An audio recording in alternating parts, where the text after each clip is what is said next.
we try to resume from the last lecture, and this lecture, we are supposed to finish most of the rest of the compression. So starting from next week, maybe the middle of the lecture next week, we can start search. So remember the content of this subject: compression, and then search, and then compression and search together on text, and then compression and search together on web data, and then finally it's an optional topic. So after 2 weeks or 2.5 weeks, we should finish off all the just fundamental compression stuff. So to slowly recap or continue from last week. So last week, we ended in arithmetic coding.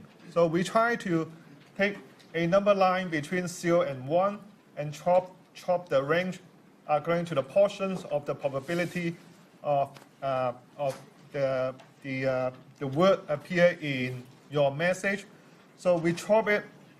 Each segment is according to the probability functions of each character. And hopefully, by using the number range and the actual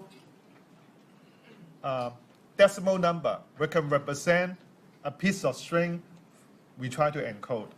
And remember, like for example, if I give you a string, say, 0.25, maybe 0.2572167753, for example. And that's the number between these two ranges.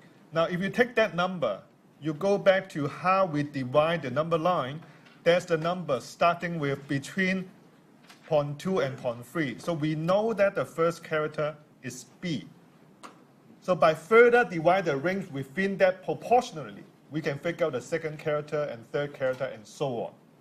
So that's the idea behind this arithmetic coding. Now, if you understand the concept, the idea behind, and you look at this algorithm, you'll be able to figure out the detail of exactly how we come up with all this number. So similarly for decoding, it's the same thing. And we mentioned that because of using arithmetic coding, we can take a chunk of characters from the source message, map it becomes a variable length code word because this decimal is variable length. So by doing that, we can avoid the deficiency of Huffman coding. Huffman requires an integral number of bits for each alphabet. In this case, you don't. You take a chunk of characters and map it to a variable length of decimals. So you can avoid that deficiency. End up, it works really well even for a distribution that is skewed. For example, lots of A with a very little B or the other symbol. So if the distribution is skewed, it will not work well for Huffman. Remember I showed you Huffman with one of the characters that's like 100,000? It won't work because theoretically it should take close to 0 bit. But Huffman end up is 1 bit because you can't use less than 1 bit for a symbol. So that's why if you are in this extreme case using arithmetic coding, you'll get better compression ratio. So you will take any decimal within the range such that it can represent the source message, and you can decode that. Now, that's from last week.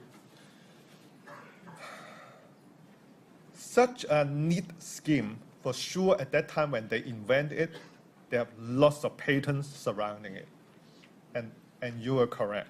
So, as I mentioned, for arithmetic coding, lots of patents were from IBM and many other industry companies at that time. So, it's well protected. And fortunately, just show you some, most of them are expiring. Most of them already expired, and some of them are still expiring. So that's why you will start seeing lots of coding of arithmetic coding appear in a commercial product, industry product in the past 5 years or 10 years. We start having more. Now, because when we have the JPEG has been around for more than 10 years, certainly. At that time when we had the JPEG, most of the arithmetic coding patents, they were not expired yet. So JPEG we know that using JPEG, if I'm using arithmetic coding, you will have better compression ratio. And yet, we're still using Huffman just because of the patent. So the original JPEG, the most popular form, the most original form, inside JPEG, the compressor is Huffman. But if we could switch it to arithmetic coding, immediately you get 25% or 20% better compression ratio. So, and now we can. There are PAC JPEG, there's other JPEG, they actually change the compressor inside, the coder inside, using arithmetic coding or extension arithmetic coding. Immediately, you get extra compression ratio. So, and that is the sort of like, you know how the patent landscape affecting the compression technology. Not just arithmetic coding, lots of them are like that. So now, similarly, one of the popular compression format you're using right now, or coder you're using right now, called BZIP2 or BZ2, is quite popular. It's better compression ratio than just ZIP or gzip. And if also within the compressor, they are using Huffman. If you change it to AC, you also get better compression ratio. I remember the first time when I seen it, I can't remember, it's like maybe 10 or 12 years ago. I think it's one of the startup company from, I can't remember, it's from California or from Israel, one of those. They show, in a computer show, they show people that, guess what? We have a much better compression ratio than JPEG, but it's JPEG. I mean, a normal audience, they walk by, wow, how is it possible? Like, we have JPEG for like 20 plus years. You have better than JPEG. It's not like better than 1 or 2%, better than 2 digits, like 20, 30, wow. There are lots of audience who are like, where's the brochure and so on. But if you're the compression people, you go there, probably they want to kick you out. They will say that, like, really, it's only 20%. They say, did you just swap the coder inside? Like, no, don't want to talk to you. Like, so essentially, if you know like all the tricks inside, if you're using those format, like whether it's zip or JPEG or using GIF format or BZIP2, they're just an envelope. They're just a package outside. Inside, you still have a different coder component. And by changing one, depends on the characteristic of your data. If you're doing ASCII or images and so on. By changing one, it's not hard all of a sudden to get like 20% or 30% improvement. It depends on the probability, depends on what coder you use inside. So it's not a magic of rocket science, but to the end user, sometimes all of a sudden, you see all the images is 1/3 smaller, you find it, wow, and the same quality, wow, but it's not. All we are talking about here is only the lossless scheme. We are not even touching a lossless scheme. So eventually, even it's lossless, you can easily get 20% improvement by changing the coding scheme. So it happens. Now, just to recap a bit, last week we mentioned running coding, and then we talked about those statistical methods such as Huffman and arithmetic coding. Now, these two methods require you to know the statistics or statistical distribution of those characters. You know the frequency, you need to have the frequency beforehand. Otherwise, you can't do anything. And also, after you compress your file, you encode the source message, you need to send the statistics to the other side. Otherwise, they can't decode it. So statistics is everything. You need those information you need to do the coding correctly. So we call these two are based on statistics. So we classify them as statistical methods. The next one I'm going to talk about is based on dictionary, not statistics. It means that you do not need to worry about the frequency. You don't need to know the statistics beforehand. And you do not need to send the statistics from the sender to the receiver for them to decode. So we class them differently. We call them a dictionary method. So the dictionary coding, the central idea behind the dictionary coding is to find the correlation between part of the data. So the idea is that if I'm reading a text document, I find that, wow, a long word, let's say elephant, airplane, it appears many times. So rather than repeating all these words many times, maybe I can store them in a dictionary. And rather than putting the actual word in the document, I just have a pointer, point back to the dictionary. It may be shorter in length. So if my dictionary only have, let's say, 16,000 entries, I can have the address to the entry of the dictionary using, maybe definitely less than 16-bit, so 2 bytes, right? I can 2 bytes, I can have a unique address point to the entry in the dictionary. And that dictionary itself can store the actual word. So instead of having elephants, I don't know how many letters there you count, maybe like 7 letters, for example, that's 7 bytes. I just use 2 bytes to point to the address that store the entry of elephant. So whenever elephant appears in a document, instead of saying elephant explicitly, I just having a pointer point back to the dictionary of the entry of elephant instead. So that's the idea of this dictionary coding. Now, when you're walking around carrying a dictionary, it's not very convenient. If everyone will have a different dictionary, that's not good either. And if I have to send a file to you, I need to send a dictionary as well. That's not good. So how can we have that dictionary you can always refer to, and we don't need to carry it around, and I don't need to send it to you, unless we can all construct the dictionary on the fly, and when we construct on the fly, we come up with the same dictionary. So the whole algorithm of that LZW is a methodology how we can construct a dictionary on the fly, such that the sender follow the algorithm, it will construct the same dictionary as the receiver. Once we have the same dictionary, we can refer to the same address with the same elephant, same address with the same airplane. We are fine. That's the idea of LZ, or LZW class of compression. So we try to replace all these recurrent patterns with references to dictionary instead of repeating those recurrent patterns explicitly in the document. Now, the algorithms are adaptive. Adaptive in a sense that, like, if your document change or next content change, your dictionary may be different. So adaptive to the content, it's not fixed. Okay. Now, it's adaptive although in the sense that we have a few behavior. One is called universal coding scheme. It sounds English. It is English, but it has some mathematical meaning. It means like it will asymptotically towards the optimal. So the more you run this, the more you build into the dictionary, you will slowly get to the optimal or constant factor close to the optimal compression ratio, which is your entropy. So this scheme will slowly going towards the entropy.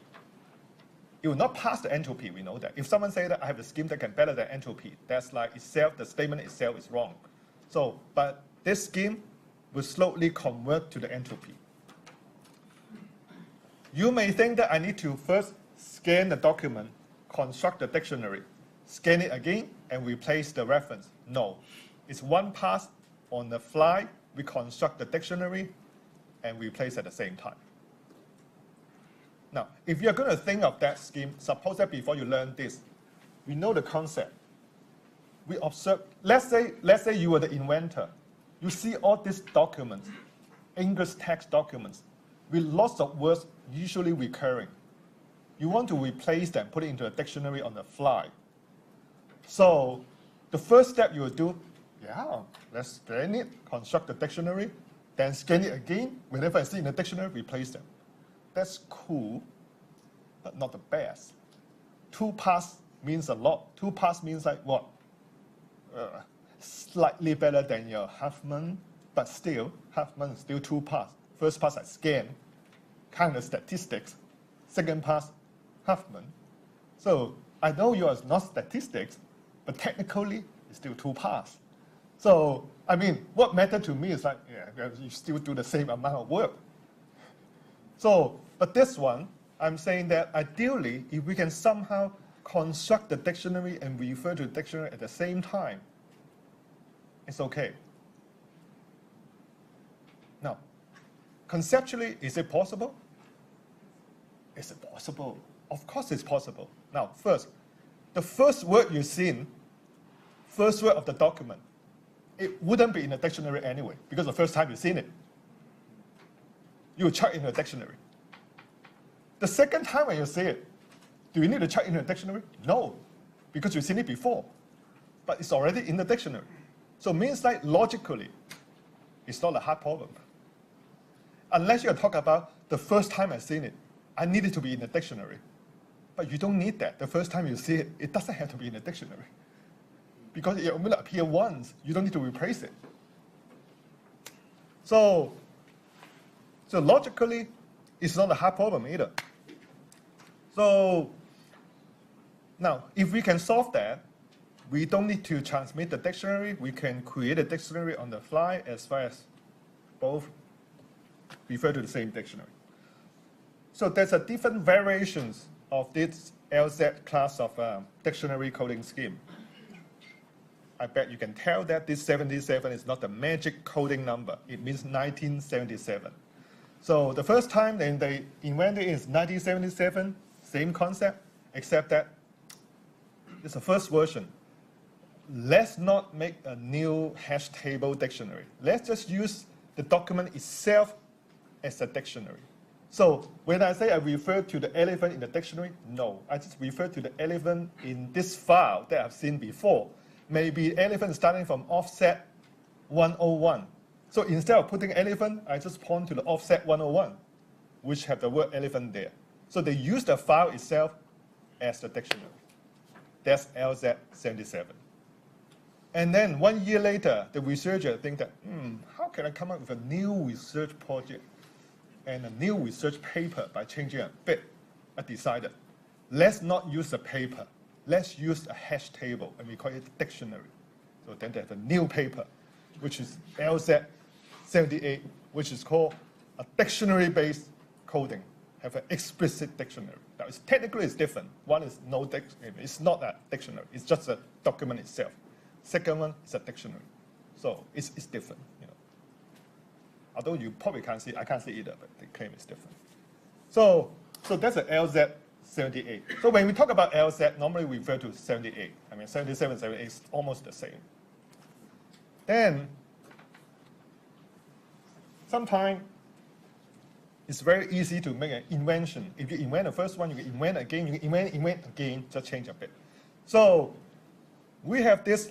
So one more researcher joined in, LZW algorithm, which is the most popular modification to LZ78. So LZW is the popular modification that had been used in many products at that time, including the Unix compress, including the first GIF or GIF format, 87. Inside is the LZW. There are some patents issued, and that's also making the GIF graphics format problematic because of LZW. Thank you. So now, essentially, it's just like LZ78, except that the dictionaries have some characteristics. Number one, they are using 12-bit as the address to the dictionary. 12-bit, fixed 12-bit. You need to fix that so that if I follow your format, I'm using it for the GIF images or Unix compress. As far as I follow this, I can decode all the software following your format. Otherwise, if you are using 12-bit, I'm using 14-bit, you encode it, I can't decode it because it's different. So then they fix it and say that, okay, all the dictionary, it will be 12-bit. Now, 12-bit means like you can have 4,096 entries. What happened? You find more than 5,000 new keywords. What happened? Sorry, your dictionary is full, stuck. You can't refer anymore. Static since that. The table, the dictionary is static after that. So it's only keep growing until more than 4,000. But at that time, it's okay. We are not talking about compressing terabyte.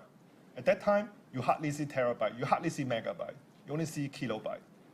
So, and most of the images, they apply to including GIF or GIF, or at that time, you compress your Unix files more than capable. So for that, it handles most of the situation. And that's the LZW. All right, so now you know conceptually how it works, and you know more or less the idea. So let's go to the actual algorithm. Now, usually I find that as far as you understand the idea, understand roughly the step when I go through the example, you should be fine. Then you go home, and maybe when you revise the subject, you try to work it out yourself whether it works or not. It's difficult for most of the evening courses I taught and asked you to work out this deep mathematical stuff after your hard work of a day. You probably won't be able to grab most of the details. But as far as you understand, as I said, the concept and mostly the idea behind, you can go back to work it out. Okay, so we start with using a variable. I'm sorry, like the variable, this is not my most favorite naming of variable. I would call this poor labeling using variable. What's W? It's slightly better than I1 and I2. But I use this symbol because the original paper and those examples on the internet using the same symbol. So in case I use a different symbol, then the student go to look at the paper and say, how come Raymond using a different symbol in the paper? So I should respect the original author, and those examples use the same symbol. But as I said, I wouldn't call it like that. I would call this W, called maybe previous character. That would be easier for you to read. W is represent the previous character. K is represent the current character. But they try to make the algorithm look complicated to you, so they change it. I call it W and K. So when you initialize it, the previous character is nothing, and you start reading the current character, K. When you concatenate the previous character and the current character together, you concatenate them. If you can find this in the dictionary, then the new previous is equal to the concatenation of them. That's it.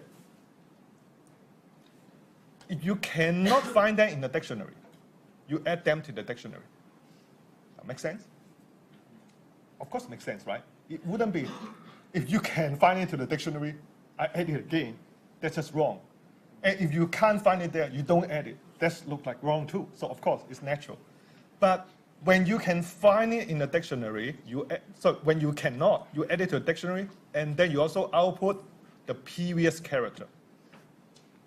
So you always output slightly later. You output the previous character after you add this couple into the dictionary. Okay?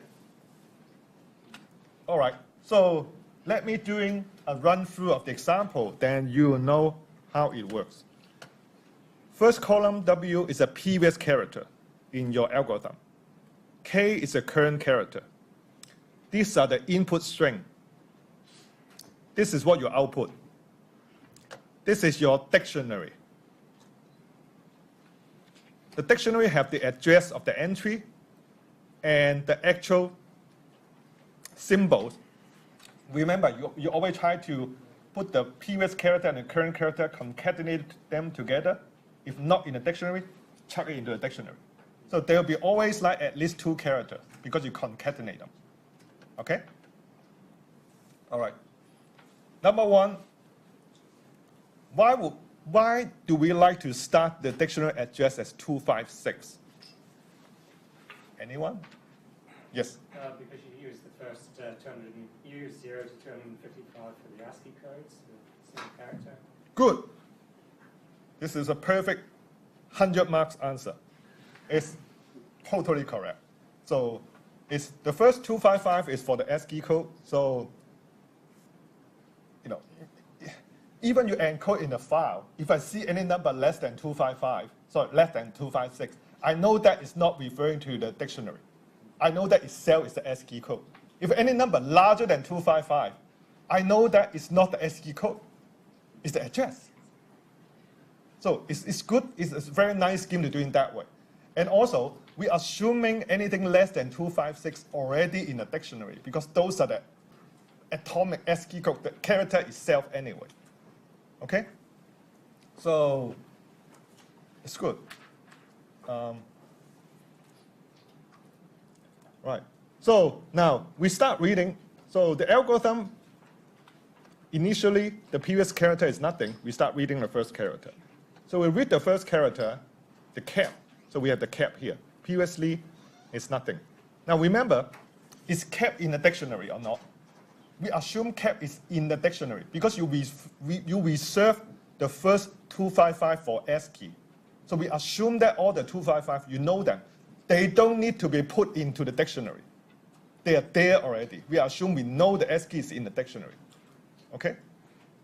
So you assume that in the dictionary. You don't need to put in the dictionary. So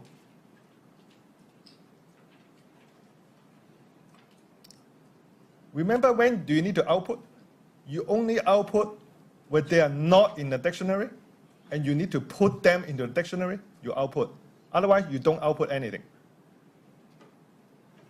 Okay? So that means you do not output the cap. Because cap is in the dictionary, you do not output them. Okay? So no output. Now the next loop. The previous character becomes a cap. The current character is the next one, which is W. W, okay? Then you check, when you concatenate them, you check. When you concatenate them, are they in the dictionary? No. You chuck them into the dictionary. Remember, if they're not in the dictionary, you add WK into the dictionary.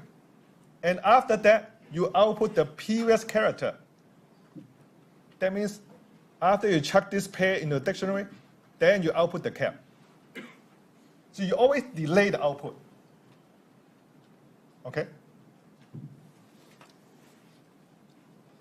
Now, later you'll see why we are doing that. All right, so you output the cap, you chuck that into it, then,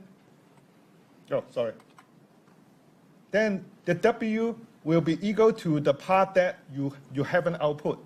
So you output the previous character, then you update the previous character equal to the current character.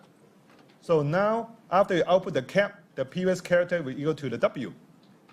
So W. Okay? Then the next loop, grab the E. Is WE in the dictionary? No. Then you put WE in the dictionary, output the previous character, W. After you do it a bit, you'll find that so mechanical, so tedious. But I would like to make you tedious. So then you remember. So you output the W, you make the previous character becomes E, then the next one is D. Is ED in the dictionary? No. Then output E, and then the previous character becomes D. Is D cap in the dictionary? No. So you output it again.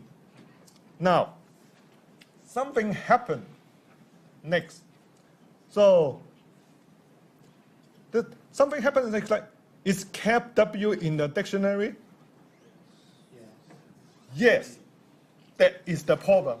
Remember we said that when it's in the dictionary, what you do? You output nothing. So you see nothing here. Oops, nothing. So instead, what do? You make the previous character equal to, they concatenate together. So you concatenate, so cat W, so you concatenate the cat W and the E together. Sorry. So the previous is equal to cap W. So previous is equal to cap W. Okay? But you don't output. Then you go to the next loop. Next loop, you have the E. Now the previous is 2 character, not 1. Okay? Then you check this cap WE is in the dictionary or not. It's not. Now, so why they try to do that is like, when I see an item already in the dictionary, I do not output it. Instead, I make that entry, the concatenation of this entry as the previous character for the next loop. By doing that, the entry in the dictionary will getting longer and longer. So you will have a longer substring in the dictionary because, why I need to make it longer? Because the shorter one is already there. So which means if you have a longer substrings there, the shorter related substring should have already been somewhere before. Otherwise, you wouldn't extend to that one. Okay?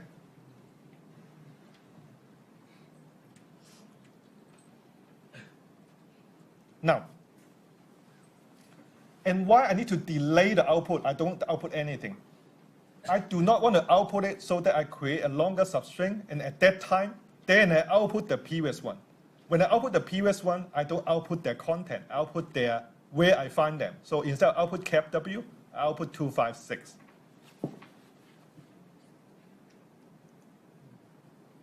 So which means you will find that whenever I output a reference to a dictionary, I will have a longer substring in the dictionary at the same time. That's the pattern of this LZW.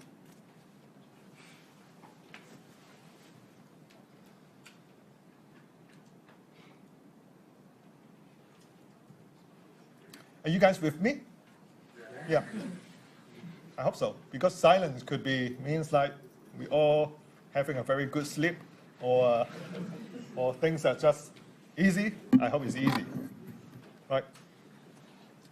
Okay, so now then, if you understand that bit, you look at the rest of it. It's exactly the same. It's just repeating this process until the end or close to the end. So let's say we have a gap W here and a E, and we find that, oh, put cap W and E together. It's cap WE, three of them, cap WE. Oh, it's there. So it's there. I'm not going to output anything. I make the previous character become cap WE. And then I check the next character is T. Is cap WET anywhere? No. No, then put cap WET in the dictionary and output this previous one. Where's cap WE is right here. So address is 260. So I put 260. Then after I've done that, so then the previous one become T. Then I go to T. What's the current one? Current is called end of file.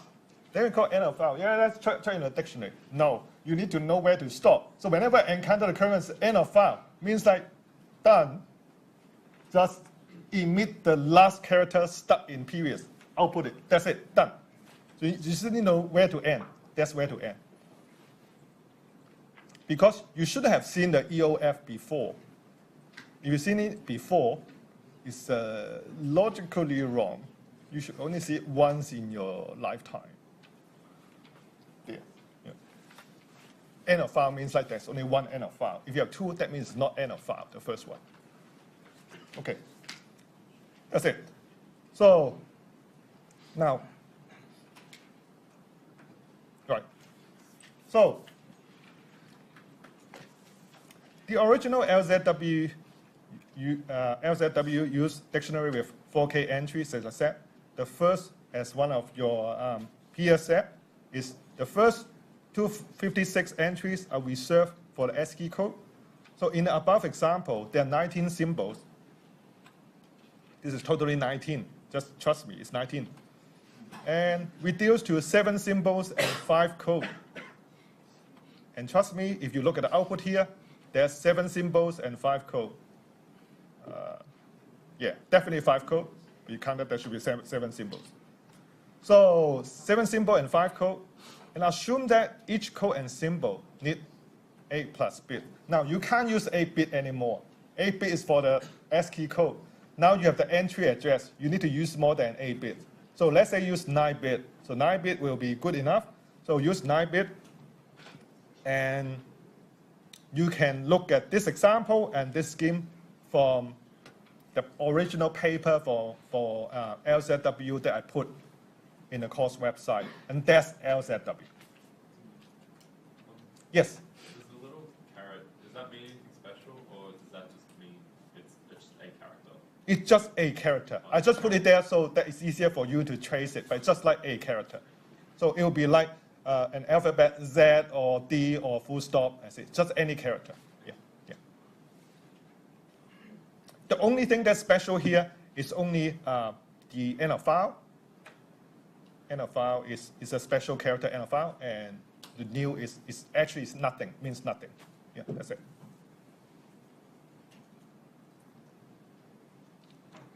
Right. So now for decoding, it's somehow it's strange, but naturally that's what happened. In the encoder, when you always try to delay the output, when you try to decode it to flip it, you always try the output first. Then you just like reverse the effect of the encoder. So you always read a character from the encode message. First, output it. Then set the previous character to what you just output, and then you start reading from there. And the entry is equal to the dictionary entry for K, if you can find an entry, because you can always find an entry. Remember I said that before? This statement here means like you need to find an entry of the dictionary entry for the character you read. So even you read the entry with the address 68, it's an entry. It's just the entry point to the SC code 68. It still is an entry, but it's just the entry. It's the same, the address is the same value as the SC code. But when the entry is larger than 255, then the content is different than the ASCII code. It actually is some substring stored there. That's the reason why we reserve the first 256 as the ASCII code. Because, as I said, if the number is less than 256, it still is an entry, but it's just the entry itself is a normal ASCII code. Are you with me? Great. Then we output the entry. Then we add the previous character and the first letter of that entry to the dictionary, and then we just make the previous character equal to the entry. So we go through it again quickly. So this is your encoder string. Again, I just try to write out so you can read it, but what you have seen, you will see the value of cap, the ASCII value of W, the ASCII value of E, the ASCII value of D, and the address 256 as a 9-bit encoding, and the 9-bit encoding of the alphabet E. So they're all just like one number, one number, one number, okay? So first, you read the character. Remember what you do? We just output them. We output first, right? So we output them. Now the previous character equal to cap, and then you read the next one, W, the entry W. So you output the entry W, and you add the first letter of the entry and the previous character together, add it to the dictionary. Okay? Then, so your previous character equal to W, read the next one is E, and keep doing the same thing. You put the WE into it. So until here, your previous character equal to D, you read the entry 256. What's 256? Is cap W. Then you output what you read is cap W, but then what you put into the dictionary is D plus the first letter of the entry, which is just the cap. So D cap will be in the dictionary. Okay? Not the whole thing. Now you look at that. Cap W, W, E, E, D, D cap. Cap W, W, E, E, D, D cap. You construct exactly the same dictionary, but just in a reverse manner. So that's how your encoder and decoder will construct the same dictionary on the fly. Even the address, everything is the same. So you can refer to the same thing. And that's how you decode back to the original source message.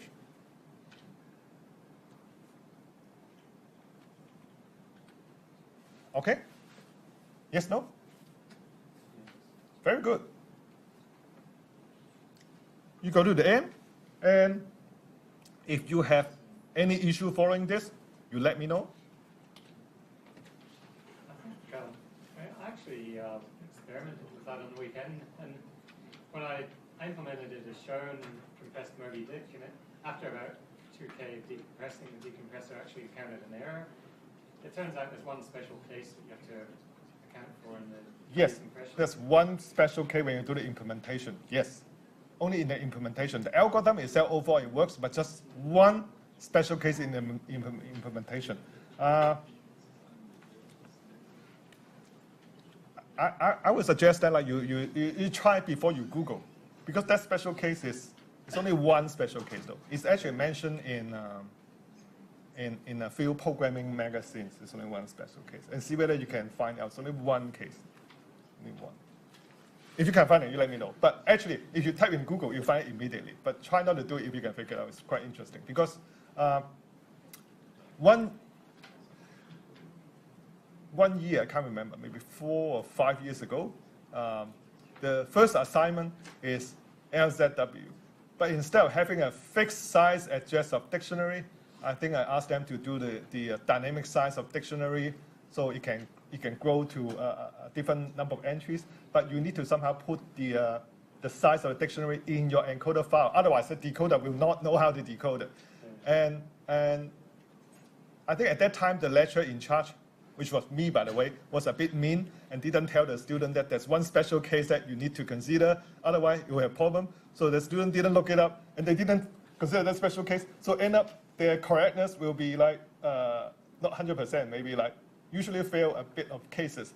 But actually, if you just type in Google before you submit your assignment, like one special case, what special case usually LZW, when you program it, will have a problem. You will come up with the answer. But of course, when you're doing an assignment, you never search like that. So if I ask you, like, do the assignment on sorting, you wouldn't just go to Google.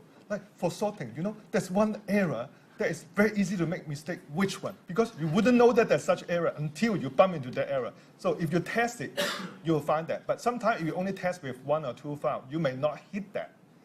You test a bit more, you hit that. Then it's like, that's where it is. So, if you can't find it, you let me know. But you can easily find it.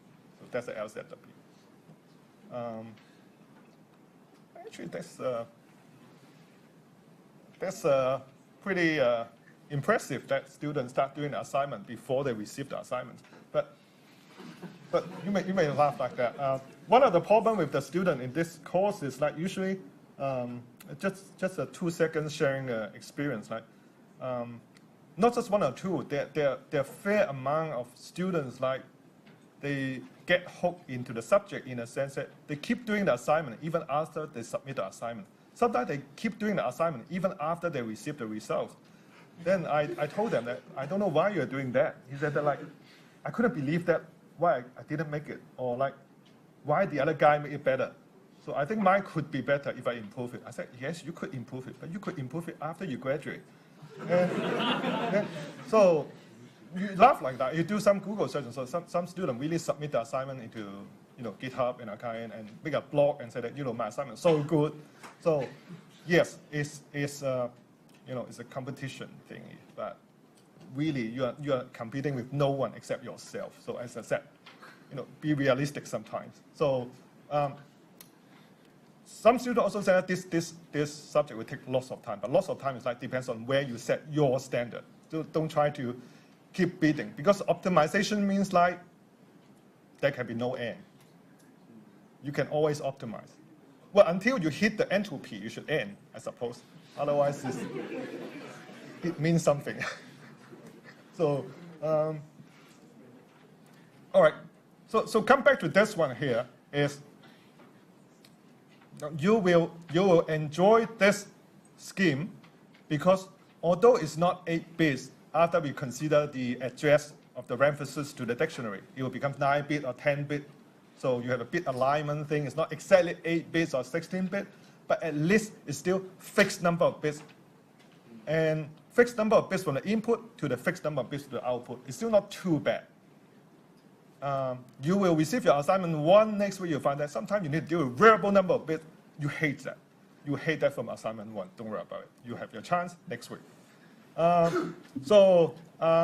Fast and efficient. So LZW actually is quite fast if you implement in general, quite efficient and quite fast, one pass. Now you can get more online readings, and you also will find lots of online implementation in C or C++ about LZW, and they are not hard to implement, other than there's some one or two tricks there. It's not hard to implement.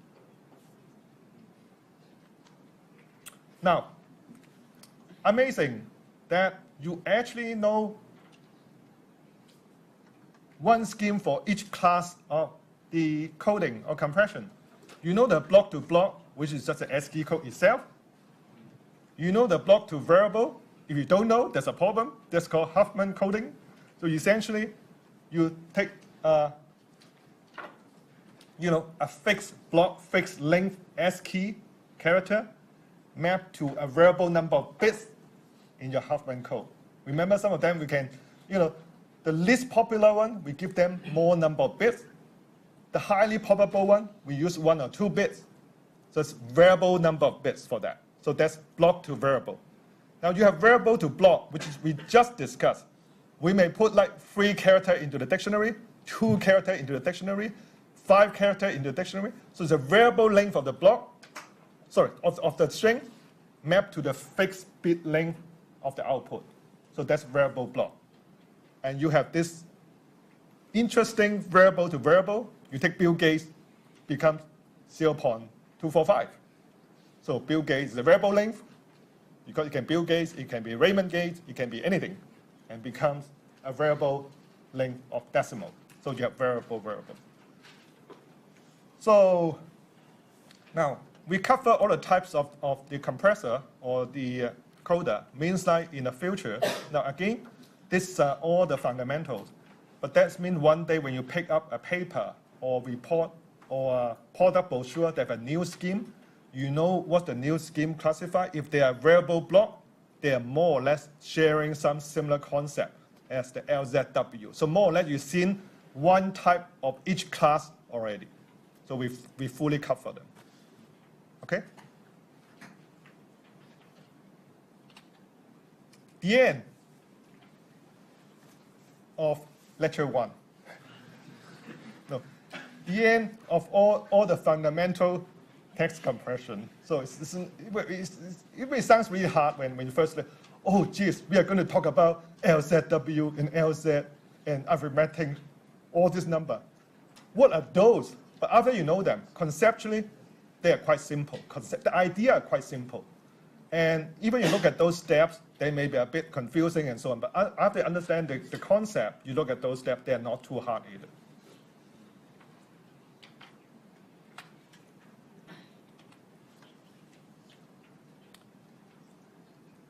They are not too hard in lecture 1 for a reason, because the harder stuff is in lecture 2.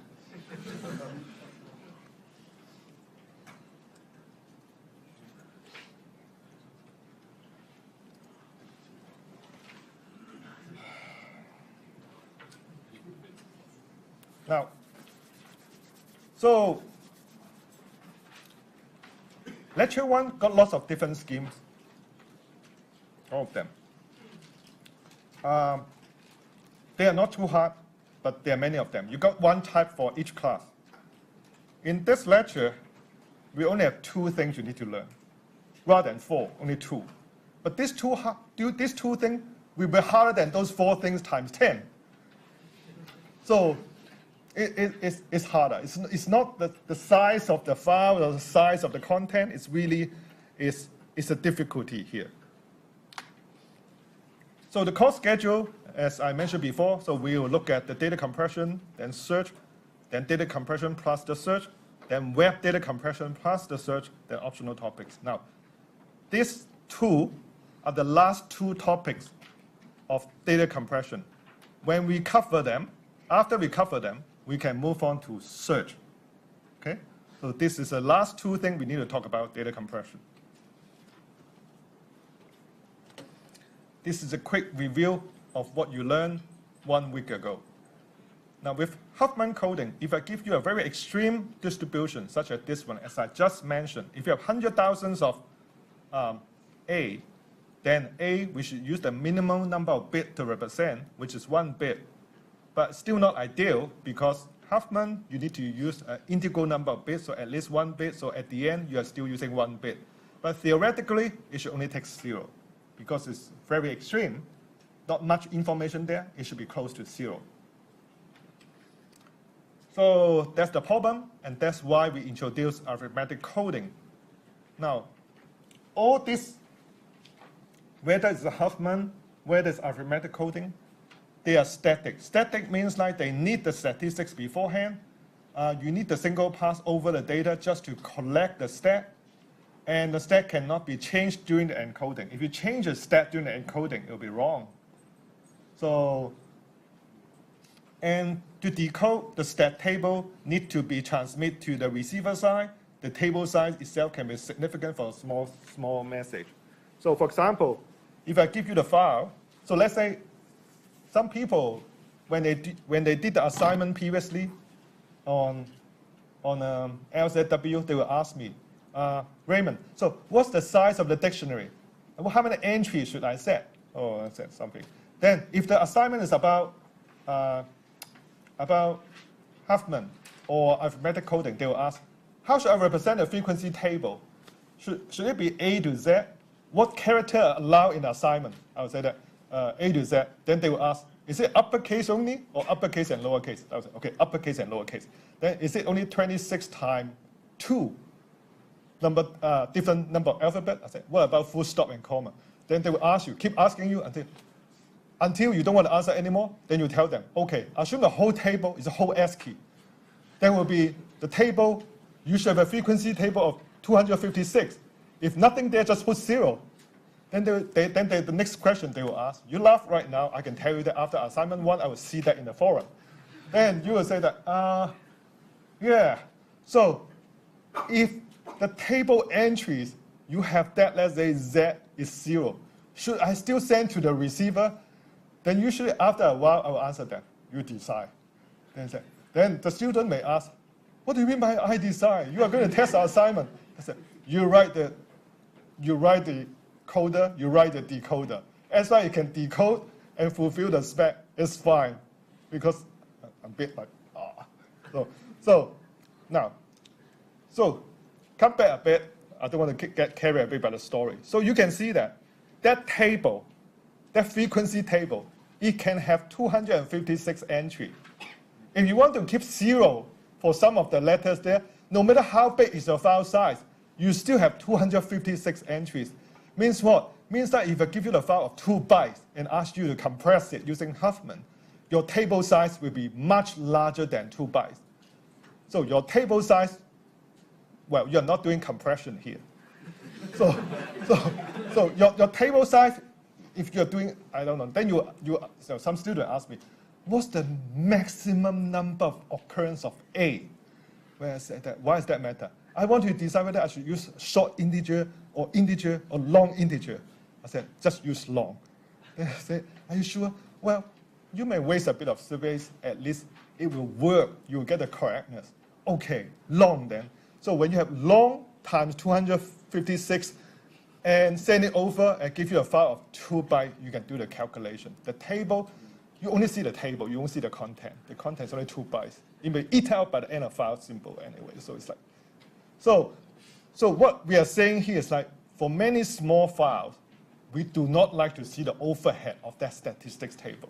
That's the last thing we want to see. And that's why sometimes using a dictionary approach is good in a sense that like you don't need to send the statistics across.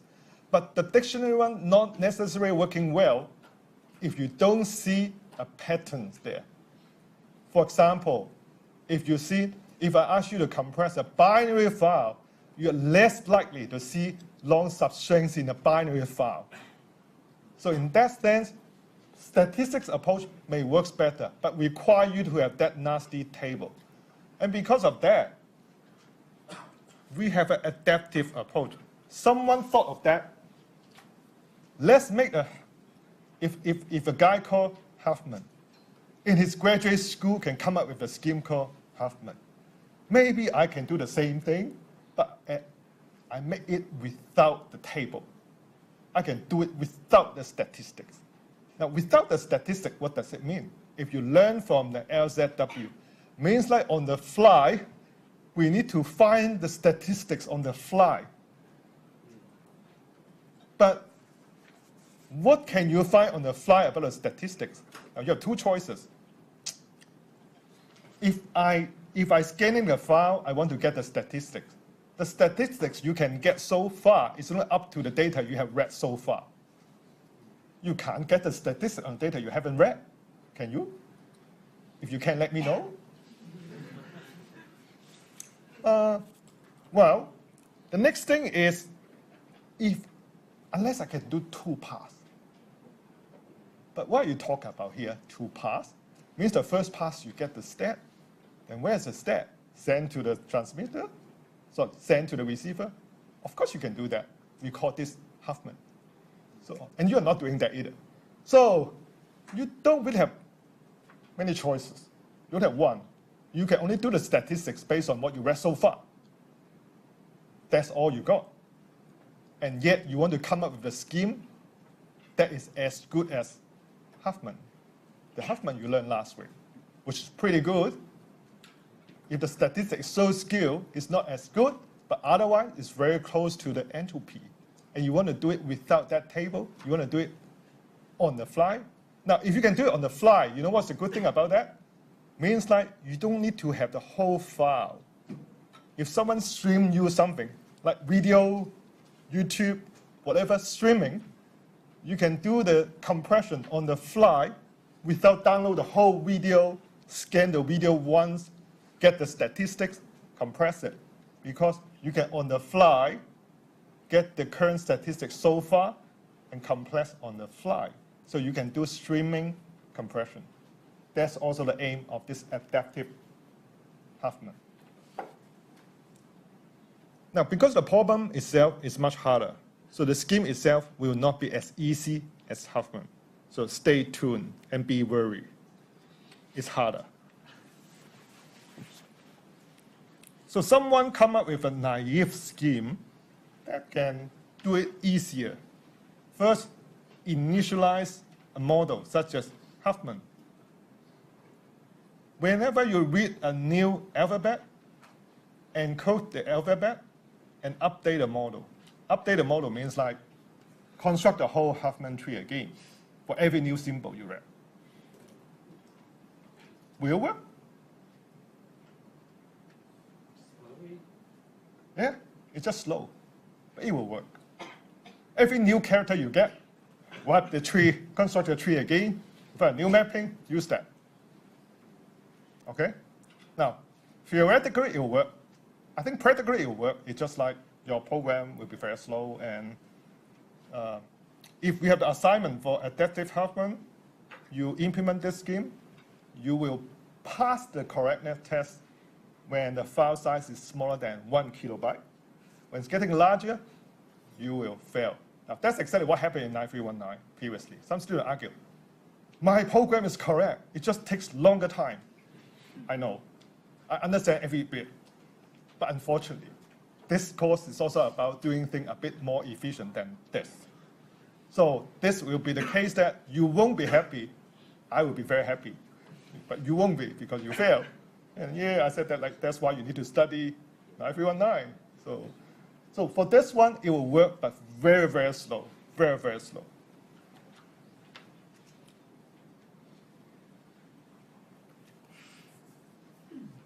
I mean this one, sorry. So that's the high-level one. This is more specific. So you reset the stat, repeat for each character, encode the character, update the stat, rebuild the whole Huffman tree. So every new character you got, you update your frequency table or statistic table, then rebuild the whole tree.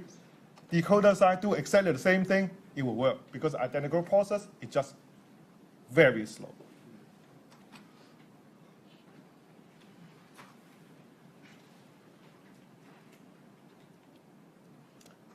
So there's another gentleman, which is not Huffman. His name is Jeff Vitter, and he found that, let's do the adaptive scheme instead. So he came up with this adaptive scheme, which is only 4 steps, but a bit hard to understand.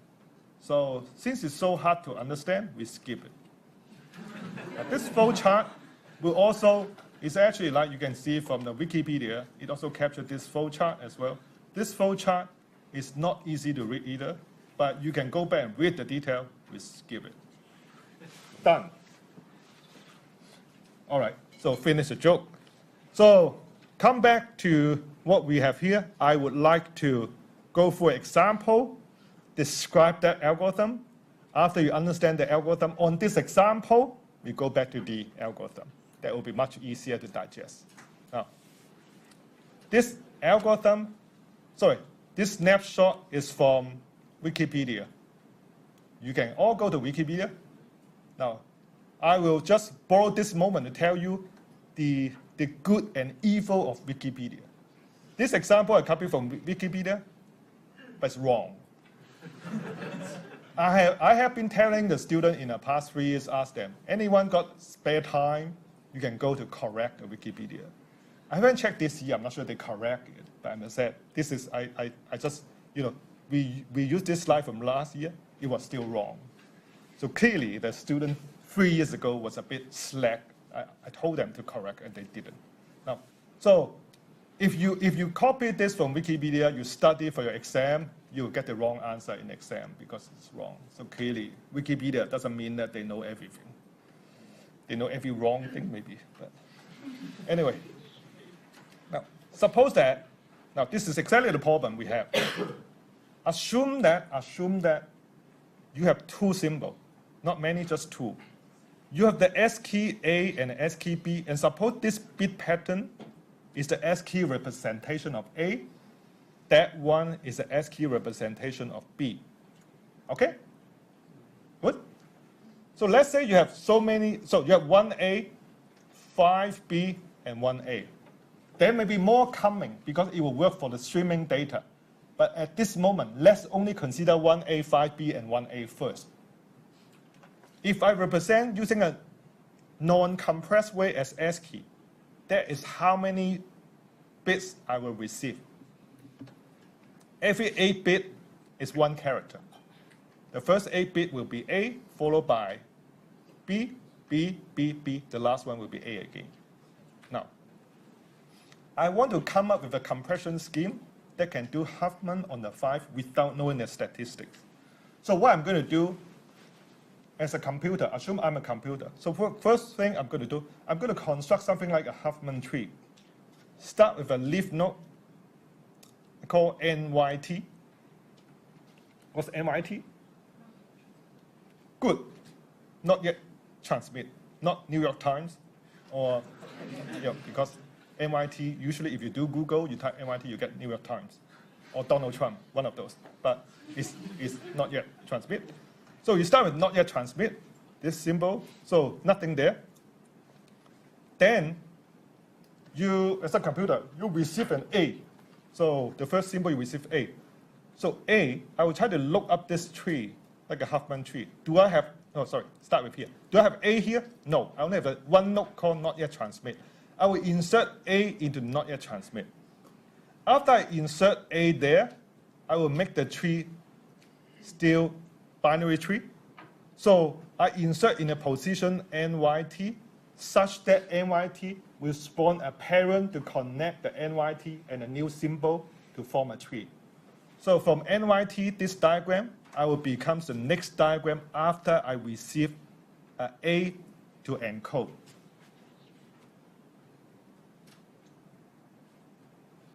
So if someone gives me a file, only have one symbol inside called A, I will have this tree, and A will be encoded as a bit 1, CO1. It's a Huffman tree. Let me say a bit more, then you understand. Okay, let me say a bit more.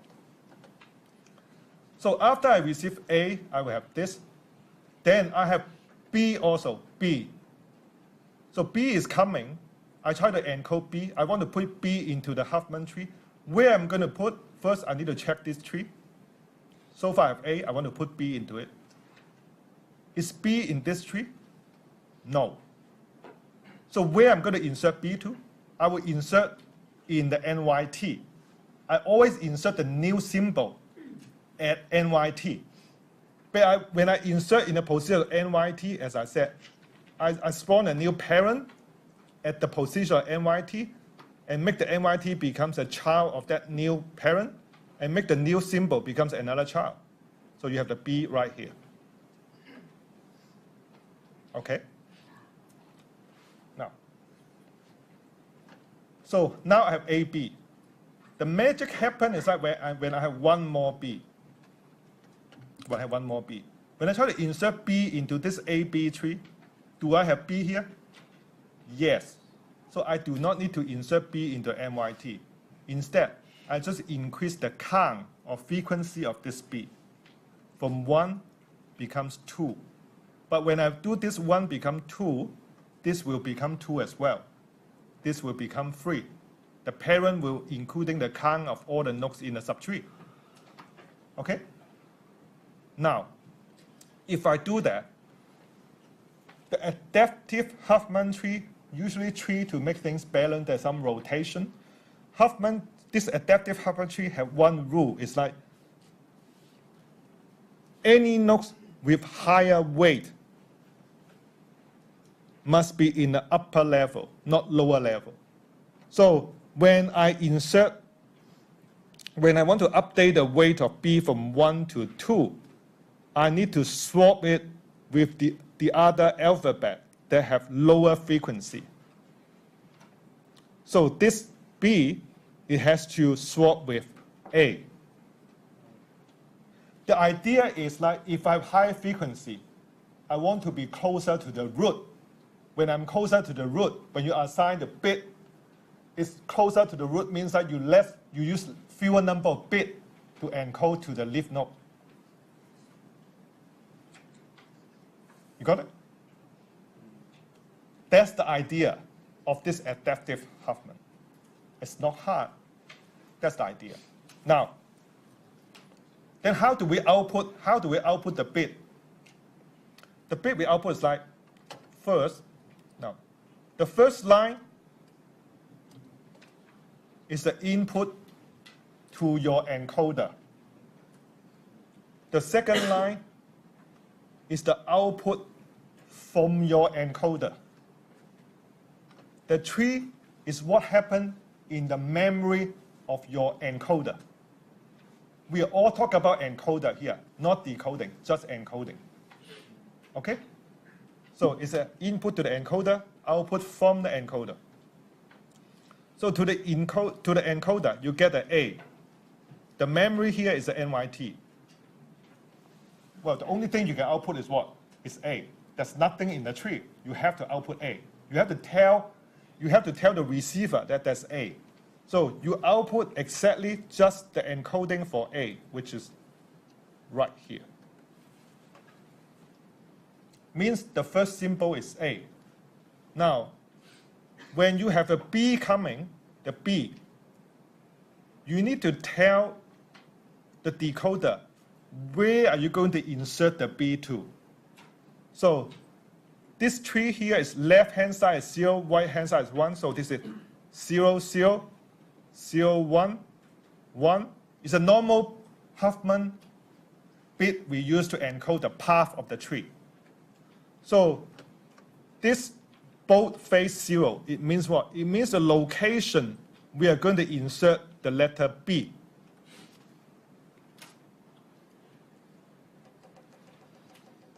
It means like if the receiver side receives this, first I know the first symbol is A. I will construct this tree. Then I know that in the location B, which is right here, I'm going to insert a B right here. After that, 0. After that, the tree becomes like that. What's 0? 0 is this side. 0 is an intermediate node. It cannot be a symbol. 0, 1. 0, 1 is a leaf node, means a B. So after that, 0, 1 is a B. Okay? But after this 0, 1 is a B, the tree will becomes like this. Because you have A, B, B, the tree will becomes like that. Then after 0, 1, what's the first one? It's B. I don't need to get 1, 1 because just one digit is already hit the leaf node. It's a B. It's very hard. So now the problem with this adaptive Huffman is like you either get it or you don't. It means like if you don't, you have no idea what is this 0, 1, 1, 1, 1, 0, 1 mean. You don't know where to stop. You don't know how to segment them. So questions you will have. You definitely will have. Just a few things. You said this is wrong, so where's the actual error in this slide? You mentioned Wikipedia is wrong on this. Yeah. Yes. So did you correct it here, or is this one still got a mistake? Yeah, maybe like 5 slides later, I will correct it. 5 slides later. But So the incorrectness will not affect your understanding of this at all. This is correct to you. And it will be correct to millions of Wikipedia readers. It's correct. It will be correct to many lecturers as well. It's correct. It's just very subtle problem. Technically, it's not correct, but it wouldn't affect your understanding. And I will correct you 5 slides later. I say, you need that. What I don't get though is, when you're either, when you transmit it, you either send an ASCII code or you send like The location. Huffman code. So,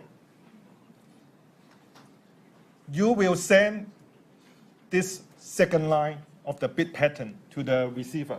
Yes.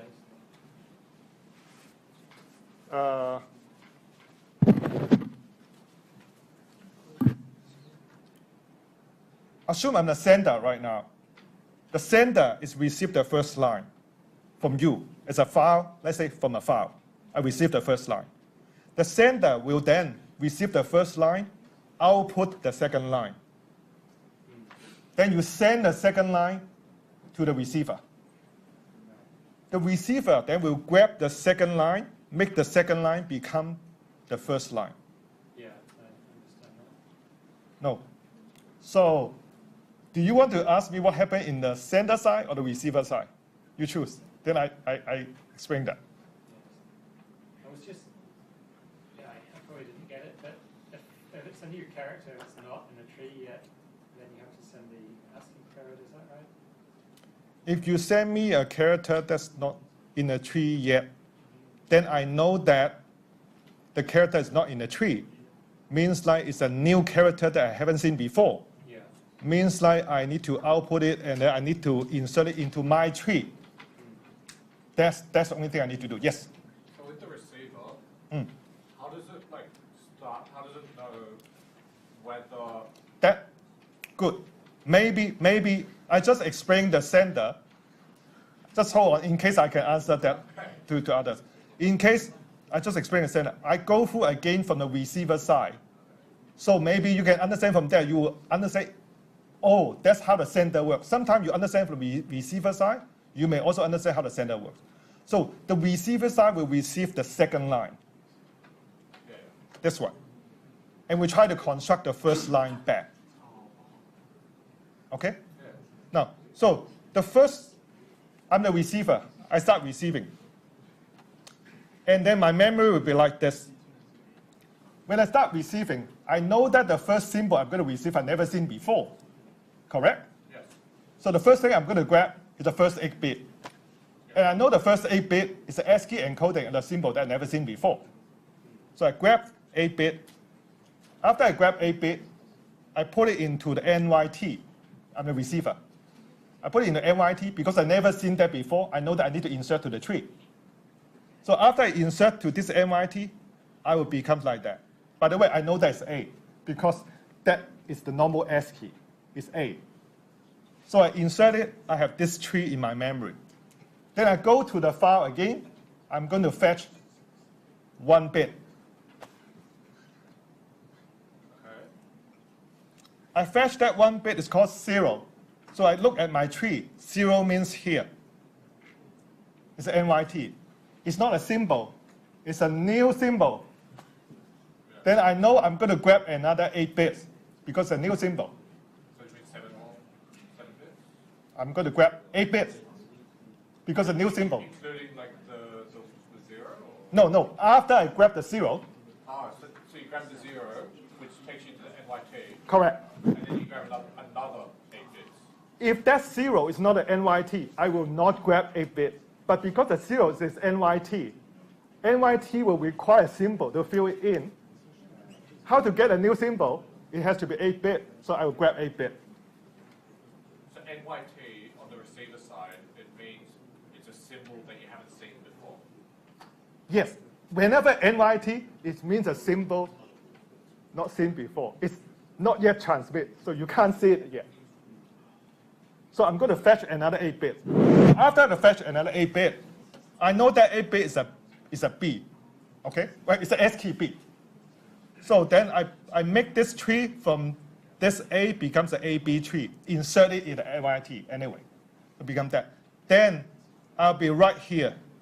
Can I highlight this? Oh, I'll be right here. So I finish this B. So I'm going to grab 1 bit again. Okay? This time I grab 1 bit is 0. 0 means like right here. I'm not happy with just 1 bit. I need more because the intermediate node. So I grab 1 more bit. It's what? 1. And what's that? It's not NYT. It's not NYT means like I had that symbol. And what is that symbol? B. Yes. That means I have ABB. And because of ABB, that means the new one is a B. Means the count should becomes 2. I need to rotate the tree like that. Then after that, after 0, 1, the tree becomes like that. I'm going to grab 1 more bit, 1. Am I happy with just 1? Yes, because 1 is a leaf node. And what's that? B. Look at that. B before is 0, 1, now it's 1. Because B becomes more popular, the length will become shorter and shorter, so it's adaptive.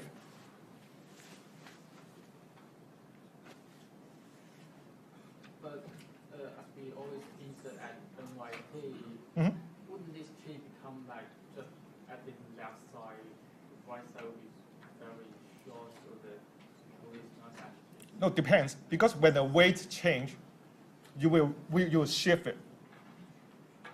So if this weight becomes too heavy, the whole branch will change. It's always like the weight. It's the same as the normal Huffman tree theory. The higher frequency it is, it should be closer to the root node.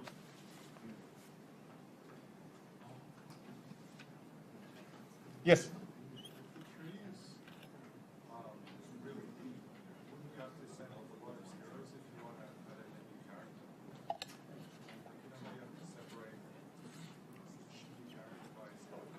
The tree, lots of 0. Yes, it's possible that the tree becomes very deep. Then you have many symbols. But if you have that, the one further down in the tree will be the least probable one. Their frequency will be lower, like the frequency will be 1, 2. But the high frequency one will be closer to the top. And you still try to minimize the entropy, essentially. Like the most popular one will be closer to the top.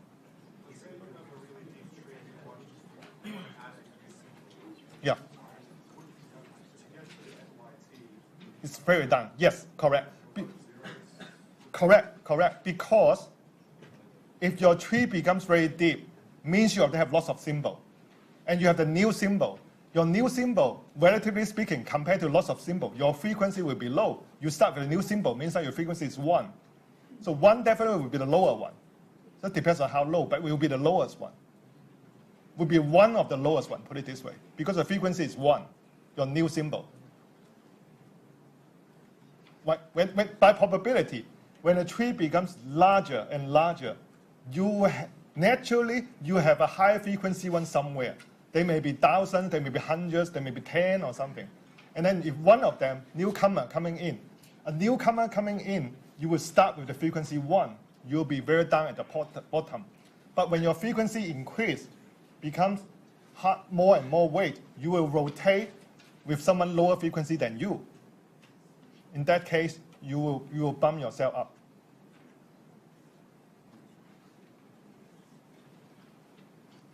Yes? So the last 2 digits of C 0, 1, if we found 1 The last 01 here is 01 will be A. You said if we find the next digital zero, that's like we have a new character.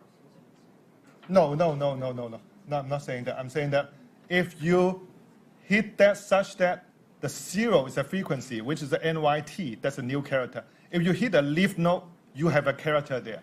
This 01 is A. This last 01 here is an A. So let me step back a bit. This 01 here is this B. And after we insert this B here, B will have the frequency 2. And then when you have 1, B will have a frequency 3. When you have another 1, B will have a frequency 4. When you have another 1, B will have a frequency 5. But you do not need to rotate the tree because B is still highest frequency in the whole tree compared to A. And then when you have CL1, then this A will change the frequency from 1 to 2, but still less than B. So A will not go up and rotate with B. Yes? What is it like 256, 255 and stuff? Good. There's some label here, 256, 255, 254, that later I'm going to talk about in details. Like, it's just some label. They try to label it because in the original paper by Jeff Witter, he tried to maintain such that you label from the root node to the leaf node in a descending order. And when you maintain the weight has to be also in descending order. That's how you rotate the tree. So for example, if any node with the frequency higher than a node with the label that is larger, you have to rotate them.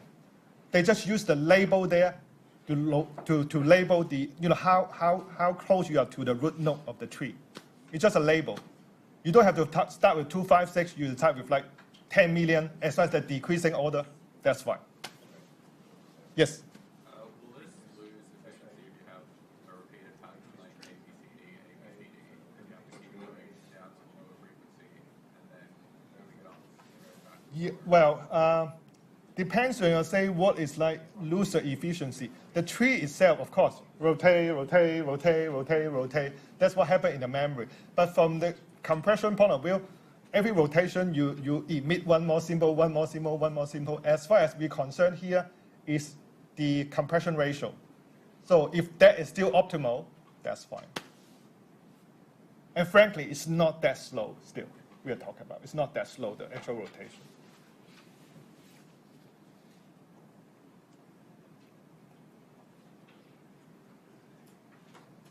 Now, from this point of view, the tree you're going to get is very close to Huffman tree, the static version, because it's all based on the weight to the root node. And you don't need to send the statistics beforehand. You can also construct it on the fly, means it works on the streaming data. So it's great.